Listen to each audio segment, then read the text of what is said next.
شاهد الآن ظهور أحمد سيد زيزو في الزمالك للمرة الأولى منذ أزمته الأخيرة. ظهر اللاعب أحمد مصطفى زيزو نجم فريق نادي الزمالك اليوم الأحد 4 مايو في النادي للمرة الأولى منذ أزمة تجميده وتحويله للتحقيق بعد أنباء انتقاله إلى النادي الأهلي.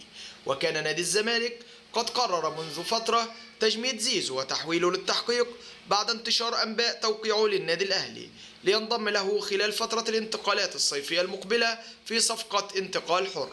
ولا يتبقى في عقد زيزو مع نادي الزمالك سوى بضعة أشهر، حيث ينتهي تعاقد نجم هجوم القلعة البيضاء مع ناديه بشكل رسمي في 30 يونيو من عام 2025 الجاري.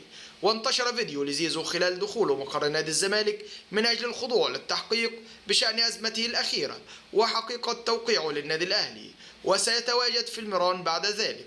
وأكد الإعلامي إبراهيم فايق بعد نشر فيديو ظهور اللاعب أن أحمد مصطفى زيزو تواجد في مقر نادي الزمالك اليوم من أجل المشاركة في مران فريقه بشكل طبيعي.